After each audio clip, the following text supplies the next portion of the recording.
Curso Bíblico Virtual. Padre Richard Mora Espinosa, especialista en Sagrada Escritura, exégeta del Pontificio Instituto Bíblico de Roma. Dios habla a su pueblo y envía la razón con sus mensajeros. Dios se ha dejado ver y nos ha manifestado su voluntad por medio de su creación, de los patriarcas y del gran profeta del Antiguo Testamento, Moisés.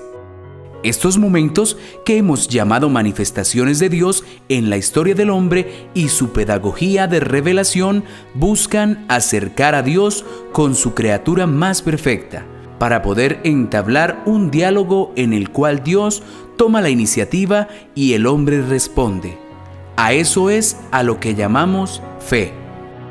Pero no es solo la revelación de Dios por medio de oráculos o apariciones a personajes especiales e identificados lo que hace que Dios se manifieste. También la Sagrada Escritura nos permite conocer un mensaje mucho más profundo que se complementa a lo largo de la historia y en el marco de los diferentes acontecimientos que tiene que vivir el pueblo de Israel que Él ha elegido. Es por esto que toda la historia que llamamos de salvación se realiza en los acontecimientos que vive este pueblo elegido desde Abraham, Isaac y Jacob. El mensaje tiene dos elementos que han identificado los estudiosos de la Sagrada Escritura: la ley y los profetas, que en hebreo se dice Torá, al conjunto de leyes, y Nevim, a los escritos de los profetas. Estas dos expresiones son muy importantes hoy en día para el pueblo judío, quienes valoran y respetan profundamente la ley y las profecías, al punto de aprendérselas de memoria como un signo de fidelidad y de transmisión a las futuras generaciones. Para nosotros los católicos, esta tradición también la hemos asumido con gran respeto y fidelidad, una ley del Antiguo Testamento, que se convierte en la nueva ley con la llegada de Jesucristo, quien dice: No piensen que he venido a abolir la ley y los profetas. No he venido a abolirla, sino a darle cumplimiento. Mateo capítulo 5, versículo 17. Es por eso que conocer la ley antigua es importante para entender la nueva ley, y de esta manera ser fieles al mandato de Dios. No conocer las leyes no nos excusa de incumplirlas. La responsabilidad la tenemos desde el día de nuestro bautismo y que se consolida con la vivencia de los sacramentos. ¿Y cuál es esa ley? Son muchas las leyes que se encuentran en la Biblia, en especial en el Antiguo Testamento.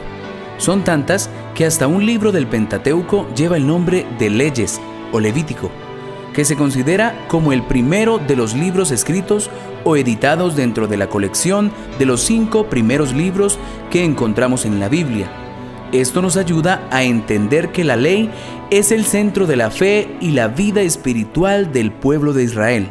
Se cree que este fue el primer libro que se editó después del exilio, porque uno de los elementos que componen la libertad del pueblo de Israel después de la deportación en Babilonia ofrecida por Ciro, emperador del imperio persa, es que todos los pueblos que ahora componen su imperio pueden ejercer sus leyes y su culto con tal que paguen el tributo al emperador.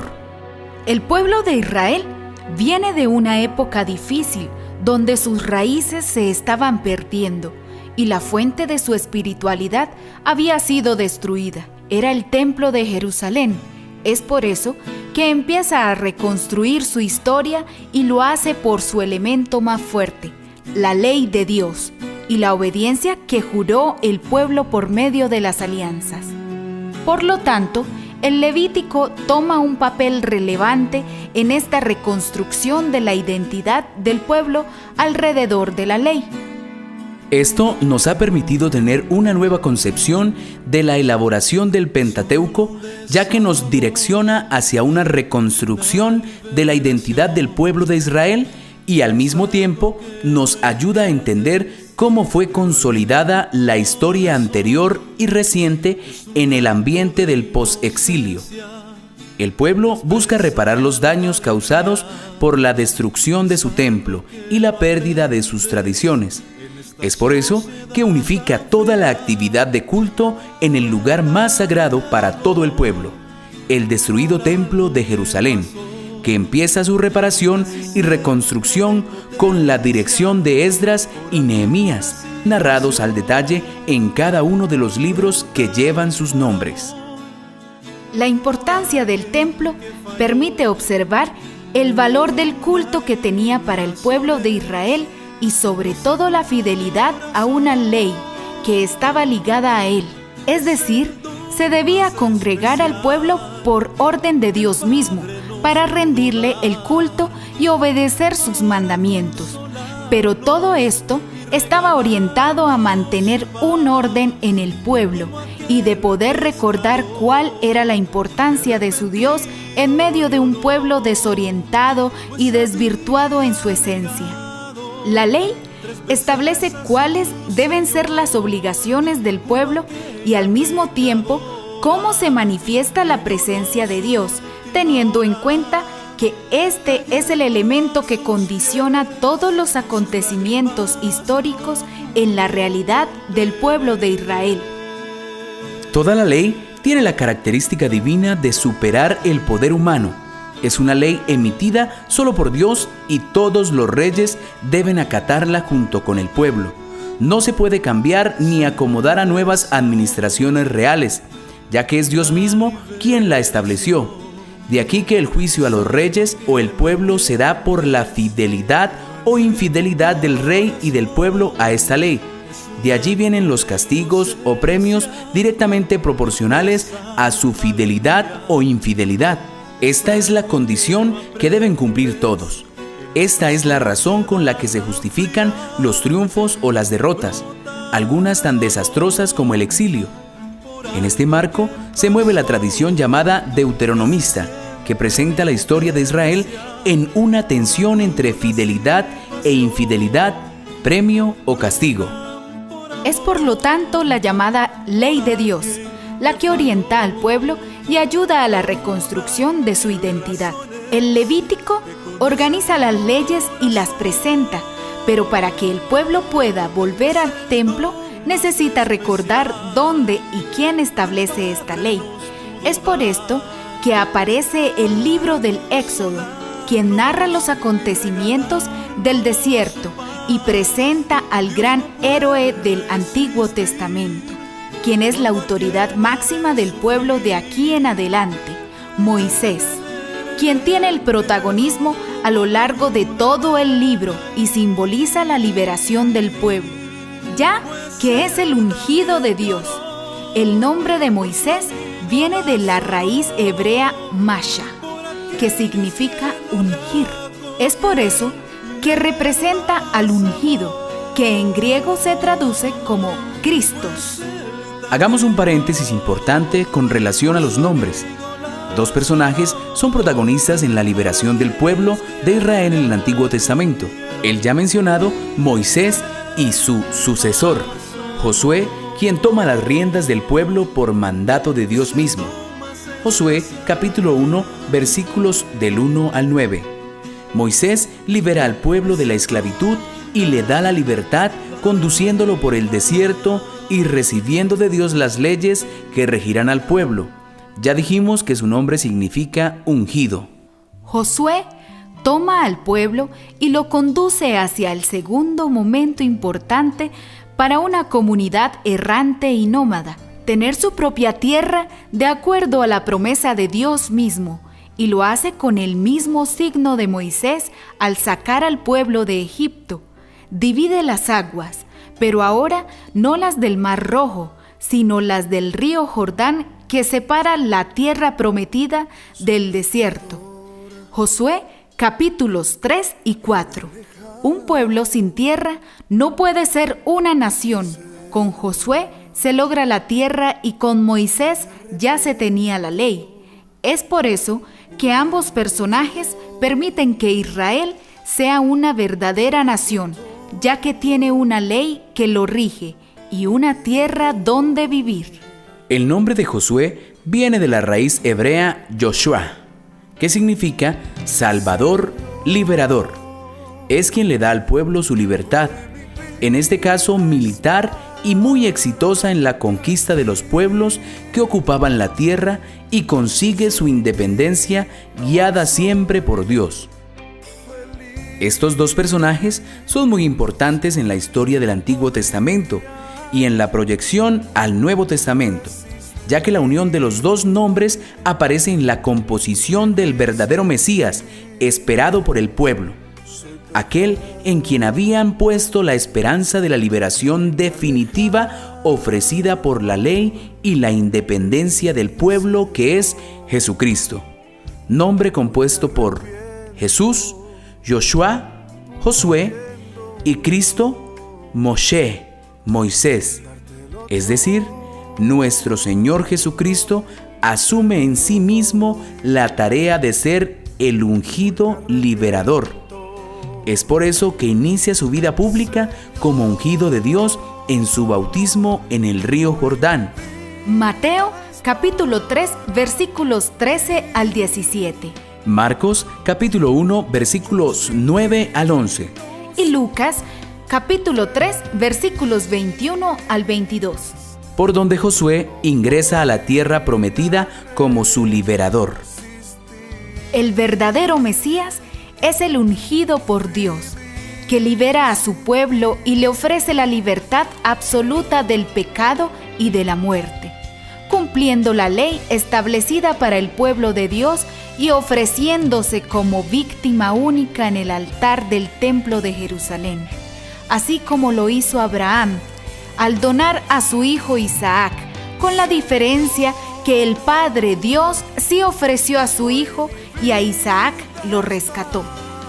Volviendo a nuestro recorrido por la ley, podemos observar la importancia que tiene para el desarrollo de nuestra fe y del entendimiento de la obra de Dios en nuestra historia, una ley que guía al pueblo y lo orienta hacia su salvación. Las leyes más importantes las podemos resumir en el llamado Decálogo, que se complementan en Éxodo capítulo 20 y Deuteronomio capítulo 5.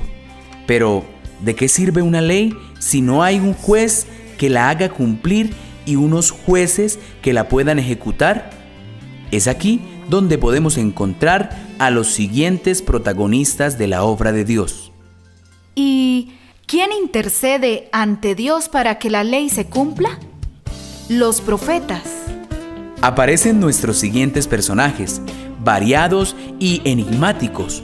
Los profetas son quienes se han encargado a lo largo de la Sagrada Escritura de permitirnos identificar cuál es la voluntad de Dios y cómo se debe cumplir la ley para poder responder a ella.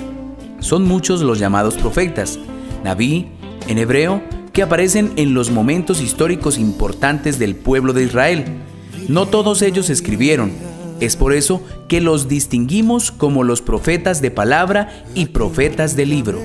La palabra profeta es de origen griego y designa al que habla por otro, o sea, en lugar de otro. Equivale, por ende, en cierto sentido, a la voz intérprete o vocero. Pero poco importa el significado de la voz griega. Debemos recurrir a las fuentes, a la lengua hebrea misma. En el hebreo se designa al profeta con dos nombres muy significativos. El primero es, como ya lo dijimos, Nabí, que significa extático, inspirado por Dios.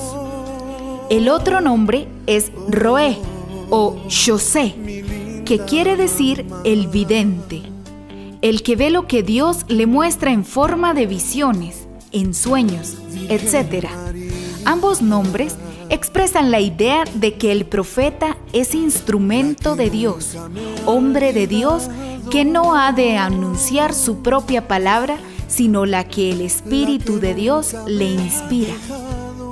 La mayoría de los profetas, especialmente de quienes tenemos testimonios escritos, cumplen algunas características esenciales, entre ellas ser llamados a cumplir una misión y ser los intermediarios entre Dios y el rey o gobernante especialmente.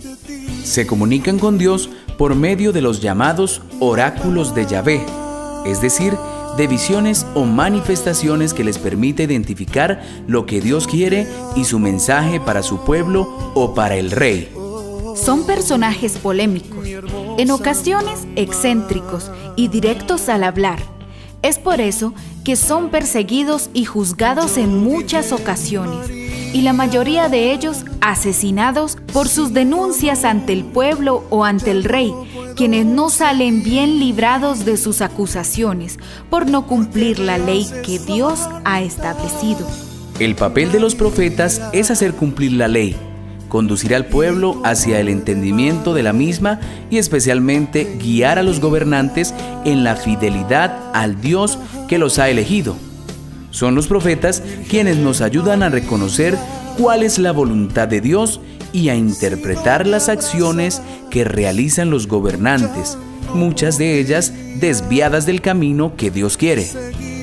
Los profetas tienen la autoridad de ser los interlocutores entre el deseo de Dios de guiar a su pueblo y la voluntad de los hombres de seguir sus pasos, ya que en los diferentes momentos históricos son muchas las tentaciones de desviarse del camino correcto y servir a otros intereses, en muchas ocasiones políticos o militares, y olvidan el protagonismo del Dios de Israel en su pueblo. Los profetas en la Sagrada Escritura están identificados como mayores y menores. Los profetas mayores son Isaías, Jeremías, Lamentaciones, Ezequiel y Daniel. Los profetas menores son Oseas, Joel, Amós, Abdías, Jonás, Miqueas, Nahum, Habacuc, Sofonías, Ageo, Zacarías y Malaquías.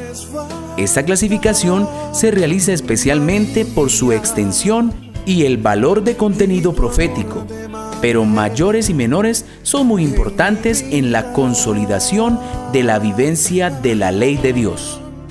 Pero estos no son los únicos profetas. Existen otros que ya hemos mencionado que no son del libro sino de palabra. Los más famosos son Samuel, Elías, Eliseo, Natán y muchos otros que aparecen en la Sagrada Escritura como mensajeros de los oráculos de Dios o los videntes de los mensajes de Dios. Entender la importancia de la ley y los profetas es poder conocer el valor que tiene la palabra y su interpretación en la vida de fe. Nosotros los católicos tenemos la Biblia como una gran fuente de sabiduría y de conocimiento de Dios. Allí están las leyes que nos ayudan a tener una vida de fidelidad y confianza en Dios. Al leerla, podemos encontrar una gran riqueza que nos ayudará a ser cada día más fieles a Dios.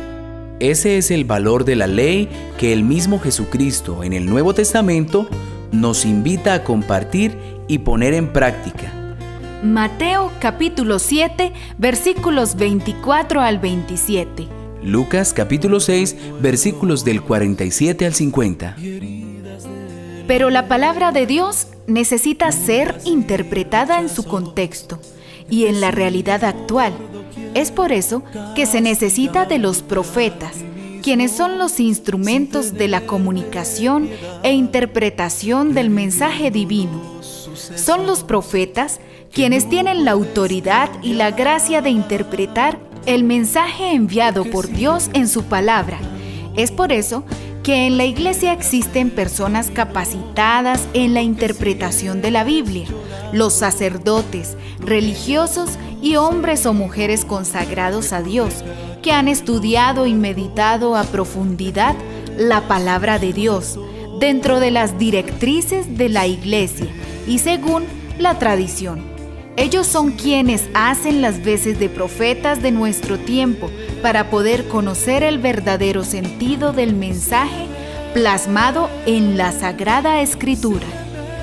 No podemos caer en la tentación de hacer una interpretación libre o personal de la palabra de Dios, porque eso se llama fundamentalismo bíblico. Es decir, la Sagrada Escritura está escrita en una lengua propia, con un contexto definido y a unos destinatarios específicos.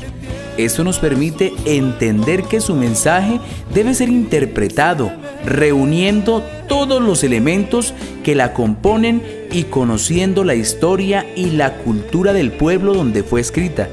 De allí la importancia de tener una orientación frecuente y sistemática en el estudio de la palabra de Dios.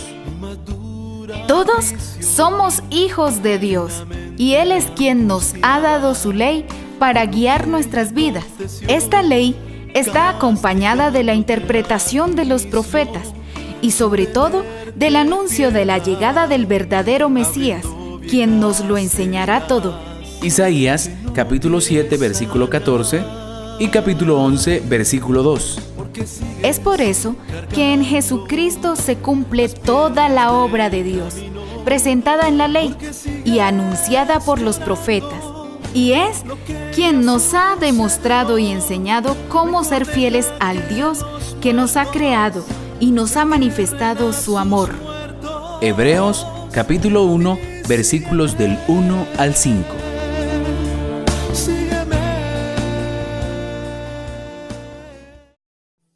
Curso Bíblico Virtual. Padre Richard Mora Espinosa, especialista en Sagrada Escritura, exégeta del Pontificio Instituto Bíblico de Roma.